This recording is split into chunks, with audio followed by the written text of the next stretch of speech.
നിങ്ങളെ ഏറ്റവും കൂടുതൽ മുറിപ്പെടുത്തിയത് എന്താണ്? കഠിനമായ ജീവിത സാഹചര്യങ്ങളാണോ? അതോ ശത്രുക്കളുടെ വാക്കുകളാണോ? ഒരുപക്ഷേ ഇതിനെയൊക്കെ നമ്മൾ സഹിച്ചു എന്നിരിക്കും. പക്ഷേ നമ്മൾ ഒരുപാട് സ്നേഹിക്കുകയും പരിഗണിക്കുകയും ഒക്കെ ചെയ്യുന്ന വ്യക്തികൾ നമ്മളെ വിലകൽപ്പിക്കാതെ അവഗണിക്കുന്നു എന്ന് തിരിച്ചറിയുന്ന ആ ഒരു നിമിഷമുണ്ടല്ലോ, അത് നമ്മുടെ തലച്ചോറിലുണ്ടാക്കുന്ന ഒരു ആഘാതം ഒരു ശാരീരിക വേദനയ്ക്ക് തുല്യമാണ് എന്ന് ആധുനിക ന്യൂറോ സയൻസ് തെളിയിച്ചിട്ടുണ്ട്.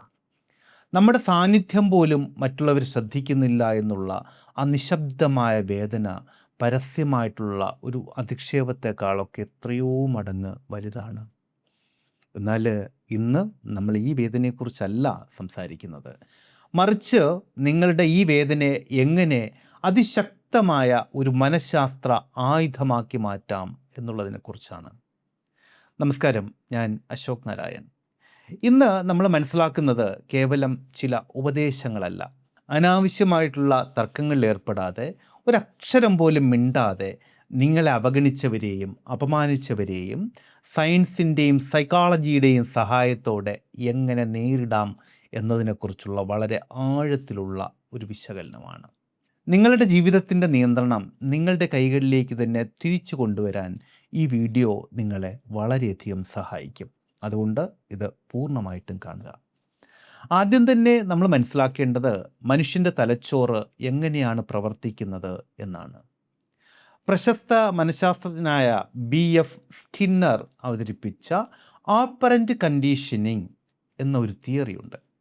അതായത് നമ്മൾ ഒരു കാര്യം ചെയ്യുമ്പോൾ അതിന് ലഭിക്കുന്ന ഒരു പ്രതികരണമുണ്ട്, ഒരു റീഇൻഫോഴ്സ്മെൻറ്റ്. അത് അനുകൂലമാണ് എങ്കിൽ നമ്മൾ ആ പ്രവൃത്തി ആവർത്തിക്കും. നിങ്ങളെ പ്രകോപിപ്പിക്കാനോ അപമാനിക്കാനോ ശ്രമിക്കുന്ന ഒരാളുടെ പ്രധാന ലക്ഷ്യം എന്താണ് എന്നറിയാമോ? നിങ്ങളുടെ പ്രതികരണം. അവർ നിങ്ങളെ കുറ്റപ്പെടുത്തുമ്പോൾ, നിങ്ങൾ ദേഷ്യപ്പെടുകയോ കരയുകയോ അല്ലെങ്കിൽ സ്വയം ന്യായീകരിക്കുകയോ ഒക്കെ ചെയ്യുമ്പോൾ അവരുടെ തലച്ചോറിൽ ഡോപ്പമിൻ എന്നുള്ള ഹോർമോൺ ഉൽപ്പാദിപ്പിക്കപ്പെടും. അത് അവർക്ക് സന്തോഷം കൊടുക്കും. ഈ സന്തോഷം അവരെ സംബന്ധിച്ചിടത്തോളം ഒരു വിജയമാണ്. ഇതോടുകൂടി നിങ്ങളുടെ നിയന്ത്രണം അവരുടെ കയ്യിൽ എത്തിക്കഴിഞ്ഞു എന്നുള്ള ചിന്ത അവർക്ക് കിട്ടും. അത് അവർക്ക് കൂടുതൽ സന്തോഷം കൊടുക്കും. ഇവിടെയാണ് നിങ്ങൾ എക്സ്റ്റിങ്ഷൻ അഥവാ അവഗണന എന്നുള്ള സൈക്കോളജിക്കൽ ടൂൾ ഉപയോഗിക്കേണ്ടത്. അതായത് അവർ നിങ്ങളെ എങ്ങനെയൊക്കെ പ്രകോപിപ്പിക്കാൻ ശ്രമിച്ചാലും നിങ്ങൾ പൂർണ്ണമായിട്ടും മൗനം പാലിച്ചാൽ അവർ പ്രതീക്ഷിച്ച ആ ഒരു പ്രതികരണം, ആ ഒരു റിവാർഡ് അവർക്ക് ലഭിക്കാതെ പോകും. ഇത് അവരുടെ തലച്ചോറിലെ ഡോപ്പമൈൻ ഉൽപ്പാദനത്തെ തടസ്സപ്പെടുത്തുകയും അവരുടെ ആത്മവിശ്വാസം തകരുകയും ചെയ്യും. നിങ്ങൾ പലപ്പോഴും കേട്ടിട്ടില്ലേ, ഒരാൾ നിങ്ങളെ വഴക്ക് പറയുമ്പോഴോ കുറ്റപ്പെടുത്തുകയോ എന്തെങ്കിലുമൊക്കെ ചെയ്യുമ്പോൾ, അല്ലെങ്കിൽ നിങ്ങളെ എതിർത്ത് സംസാരിക്കുകയോ ചെയ്യുമ്പോൾ നിങ്ങൾ മിണ്ടാതിരുന്നു കഴിഞ്ഞാൽ അവർ വല്ലാതെ ഇറിറ്റേറ്റഡ് ആകും. ഒടുവിൽ അവർ ചോദിക്കും, നിൻ്റെ വായിൽ എന്താ പഴമാണോ എന്ന് ചോദിക്കാറില്ലേ? സോറി കേട്ടോ ഭാഷയ്ക്ക്, ഇങ്ങനെ ചോദിക്കാറില്ലേ? അതിന് കാരണം അവർ പ്രതീക്ഷിക്കുന്ന വിധത്തിലുള്ള റിവാർഡ് അവർക്ക് കിട്ടാത്തത് കൊണ്ട് അവർ കൂടുതൽ അസ്വസ്ഥതയിലേക്ക് പോകുന്നത് കൊണ്ടാണ്. ആചാര്യ ചാണക്യൻ പറഞ്ഞിട്ടുണ്ട്, ശത്രുവിനെ നേരിടുന്നത് ബുദ്ധിയാണ് എങ്കിൽ അവനെ അവഗണിക്കുന്നത് അതിനേക്കാൾ വലിയ തന്ത്രമാണ് എന്ന്. നിങ്ങൾ ശരിക്കും ഒരാളെ അവഗണിക്കുമ്പോൾ അവരുടെ ഉള്ളിൽ ശരിക്കും എന്താണ് സംഭവിക്കുന്നത് എന്നറിയാമോ? റഷ്യൻ സൈക്കോളജിസ്റ്റായിട്ടുള്ള ബ്ലൂമ സെഗാണിക് കണ്ടെത്തിയ വളരെ പ്രശസ്തമായിട്ടുള്ളൊരു പ്രതിഭാസമുണ്ട്, ദ സെഗാണിക് ഇഫക്റ്റ്. അതായത് പൂർത്തിയാക്കാത്തതോ അല്ലെങ്കിൽ പകുതി വഴിയിൽ നിൽക്കുന്നതോ ആയിട്ടുള്ള കാര്യങ്ങൾ മനുഷ്യൻ്റെ തലച്ചോറ് വേഗം ഓർമ്മിച്ചെടുക്കും എന്നുള്ളതാണ് ഈ തിയറി പറയുന്നത്. ഒരാൾ നിങ്ങളോട് തർക്കിക്കാൻ വരുമ്പോൾ നിങ്ങൾ അതിന് മറുപടി കൊടുക്കുകയാണ് എങ്കിൽ ആ തർക്കം അവിടെ പൂർണ്ണമാവും. പക്ഷേ നിങ്ങൾ ഒരക്ഷരം മിണ്ടാതെ പൂർണ്ണമായിട്ടുള്ള മൗനം പാലിക്കുമ്പോൾ അത് പൂർത്തിയാകാത്ത ഒരു പ്രക്രിയയായിട്ട് മാറും. അയാൾ എന്തുകൊണ്ടാണ് പ്രതികരിക്കാത്തത്? എൻ്റെ വാക്കുകൾ അയാളെ ബാധിച്ചില്ലേ? ഇങ്ങനെയൊക്കെയുള്ള ചിന്തകൾ അവരെ നിരന്തരം വേട്ടയാടാൻ തുടങ്ങും. സിഗാണിക് ഇഫക്റ്റ് കാരണം നിങ്ങളുടെ ഈ മൗനം അവരുടെ തലച്ചോറിലെ അസാധാരണമായിട്ടുള്ള ഒരു അസ്വസ്ഥതയെ സൃഷ്ടിക്കും. നോക്കൂ, യുദ്ധങ്ങൾ എല്ലാ സമയത്തും വാളുകൊണ്ടല്ല ജയിക്കുന്നത്. നിങ്ങളുടെ അർത്ഥവത്തായ മൗനം പോലും ശത്രുവിൻ്റെ ചിന്തകളെ തന്നെ തടവിലാക്കുന്ന ഏറ്റവും വലിയ ഒരു ആയുധമാണ്. എന്തുകൊണ്ടാണ് നിങ്ങളുടെ പ്രിയപ്പെട്ടവർ പോലും നിങ്ങളൊരു ഓപ്ഷൻ മാത്രമായിട്ട് കാണുന്നത് എന്നറിയാമോ? സാമ്പത്തിക ശാസ്ത്രത്തിലെ സ്കേഴ്സിറ്റി പ്രിൻസിപ്പിൾ ഇവിടെ നമ്മൾ മനസ്സിലാക്കണം. എവിടെയും എപ്പോഴും ഇഷ്ടം പോലെ കിട്ടുന്ന ഒന്നിനും വലിയ മൂല്യമുണ്ടാവില്ല. മനുഷ്യബന്ധങ്ങളിലും ഇതേ സൈക്കോളജി തന്നെയാണ് പ്രവർത്തിക്കുന്നത്. ഒരു മെസ്സേജ് വന്നാൽ അപ്പം തന്നെ മറുപടി കൊടുക്കുക, അതുപോലെ മറ്റുള്ളവരുടെ ആവശ്യങ്ങൾക്ക് വേണ്ടി നിങ്ങളുടെ സ്വന്തം ലക്ഷ്യങ്ങളെ മാറ്റിവെച്ചുകൊണ്ട് ഇറങ്ങിപ്പുറപ്പെടുക. ഇങ്ങനെയൊക്കെ ചെയ്യുമ്പോൾ നിങ്ങൾ ലോകത്തിന് കൊടുക്കുന്ന സന്ദേശം നിങ്ങളുടെ സമയത്തിന് ഒരു വിലയുമില്ല എന്നുള്ളതാണ്. സൈക്കോളജിയിൽ ഇതിനെ കൺവീനിയൻസ് ട്രാപ്പ് എന്നാണ് പറയുന്നത്. അതായത് നിങ്ങളെപ്പോഴും അവിടെ തന്നെ കാണും എന്ന് ഉറപ്പുള്ളത് കൊണ്ട് നിങ്ങളുടെ ശ്രദ്ധ കിട്ടാൻ അവർ ഒരു ശ്രമവും നടത്തേണ്ടതില്ല എന്ന് അവർ മനസ്സിലാക്കും. അതുകൊണ്ട് തന്നെ പ്രതികരണങ്ങളിൽ ഒരല്പം സമയം എടുക്കാൻ നിങ്ങൾ ശീലിക്കണം.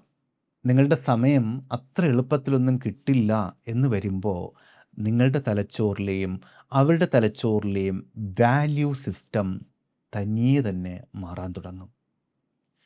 നമ്മൾ എന്തിനാണ് ഇങ്ങനെ മറ്റുള്ളവരെ പ്രീതിപ്പെടുത്താൻ ശ്രമിക്കുന്നത്? ഇതിൻ്റെ യഥാർത്ഥ കാരണം നമ്മുടെ ഉപബോധ മനസ്സിലെ കുട്ടിക്കാലം മുതലേ പതിഞ്ഞു കിടക്കുന്ന ചില അരക്ഷിതാവസ്ഥകളാണ്. അതായത് മറ്റുള്ളവരിൽ നിന്നുള്ള ഒരു അംഗീകാരം കിട്ടിയാൽ മാത്രമേ ഞാൻ പൂർണ്ണമാകൂ എന്നുള്ള തികച്ചും തെറ്റായിട്ടുള്ളൊരു വിശ്വാസം നമ്മുടെയൊക്കെ ഉള്ളിലുണ്ട്. ഇത് മാറ്റിയെടുക്കാൻ നമ്മൾ ആദ്യം ചെയ്യേണ്ടത് നമ്മുടെ ചിന്തകളെ മാറ്റുക എന്നുള്ളതാണ്. നമ്മൾ നമ്മളോട് തന്നെ പറയുന്ന വാക്കുകൾക്ക് നമ്മുടെ ഉപബോധ മനസ്സിനെ റീപ്രോഗ്രാം ചെയ്യാൻ പറ്റും. മറ്റുള്ളവരെ എന്നെക്കുറിച്ച് എന്ത് വിചാരിക്കും എന്നുള്ള ചിന്തയ്ക്ക് പകരം എൻ്റെ സമയം വളരെ വിലപ്പെട്ടതാണ്, എൻ്റെ സന്തോഷം മറ്റുള്ളവരുടെ അംഗീകാരത്തെ ആശ്രയിച്ചല്ല ഇരിക്കുന്നത്, ഈ വിധത്തിലൊക്കെയുള്ള പോസിറ്റീവായിട്ടുള്ള സജഷനുകൾ നിങ്ങളുടെ മനസ്സിന് സ്വയം നൽകണം. ആരെങ്കിലും നിങ്ങളെ അവഗണിച്ചാൽ അതിനെ ഓർത്ത് ഓവർ തിങ്കിങ്ങിലേക്ക് പോകുമ്പോൾ നിങ്ങളുടെ ശരീരത്തിൽ കോർട്ടിസോൾ എന്നുള്ള സ്ട്രെസ് ഹോർമോൺ വർദ്ധിക്കുകയാണ് ചെയ്യുന്നത്. അപ്പോൾ അതിന് പകരം അവരെ പൂർണ്ണമായിട്ടും അവഗണിച്ചുകൊണ്ട് നിങ്ങളുടെ ലക്ഷ്യങ്ങളിലേക്ക് ശ്രദ്ധ തിരിക്കുമ്പോൾ നിങ്ങളുടെ സമാധാനവും ഊർജവുമെല്ലാം നിങ്ങൾക്ക് തിരികെ ലഭിക്കും. അവസാനമായിട്ട് നമ്മൾ ശ്രദ്ധിക്കേണ്ടത് നിങ്ങളുടെ ജീവിതം ഒരു തുറന്ന പുസ്തകം പോലെ എല്ലാവരുടെയും മുന്നിൽ വയ്ക്കാതിരിക്കുക എന്നുള്ളതാണ്.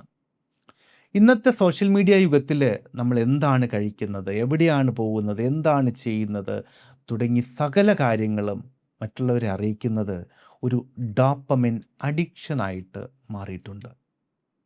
നിങ്ങളെക്കുറിച്ച് പൂർണ്ണമായിട്ടും അറിയാൻ കഴിയില്ല, ഒരു അരക്ഷിതാവസ്ഥ നിലനിർത്തുന്ന സമയത്താണ് ആളുകൾക്ക് നിങ്ങളോടൊരു പ്രത്യേക ബഹുമാനവും താല്പര്യവും തോന്നുന്നത്. നിങ്ങളുടെ ലക്ഷ്യങ്ങളും പ്ലാനുകളുമൊക്കെ രഹസ്യമാക്കി വെക്കേണ്ടത് രഹസ്യമാക്കി തന്നെ വെക്കുക. ജീവിതത്തിൽ ഒരല്പം നിഗൂഢതയും സ്വകാര്യതയും ഒക്കെ സൂക്ഷിക്കുന്നത് നിങ്ങളുടെ അന്തസ്സിനെ വർദ്ധിപ്പിക്കുകയുള്ളൂ. അനാവശ്യ കാര്യങ്ങളോട് ബധിരനാകുന്നത്, അതായത് അനാവശ്യമായിട്ടുള്ള കാര്യങ്ങളോട് കണ്ണടയ്ക്കുന്നത് നിങ്ങളുടെ ഊർജം ലാഭിക്കാൻ വളരെയധികം ഗുണകരമായിട്ട് മാറും. ചുരുക്കത്തിൽ അവഗണിക്കുക എന്ന് പറയുന്നത് കേവലം മിണ്ടാതിരിക്കുക എന്നുള്ളതല്ല, മറിച്ച് നിങ്ങളുടെ വിലപ്പെട്ട സമയവും ഊർജവും ആർക്കെല്ലാം നൽകണം, ആർക്കെല്ലാം പങ്കിട്ട് കൊടുക്കണമെന്ന് നിങ്ങൾ തന്നെ തീരുമാനിക്കുന്ന നിങ്ങളുടെ ആത്മവിശ്വാസമാണത്.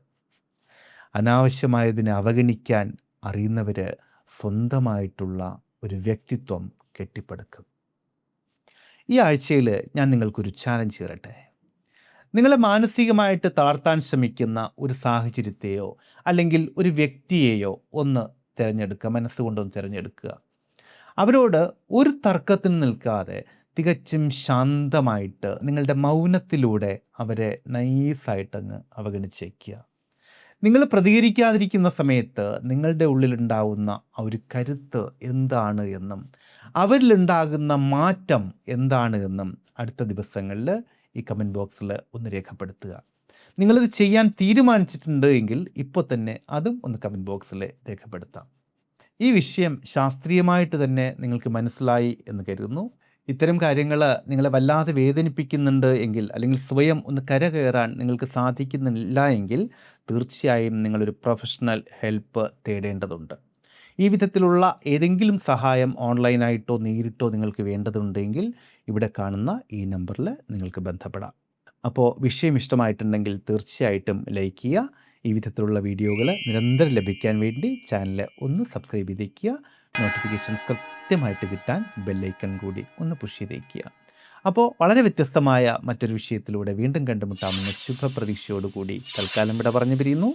സ്നേഹപൂർവ്വം അശോക് നാരായൺ. Thank you.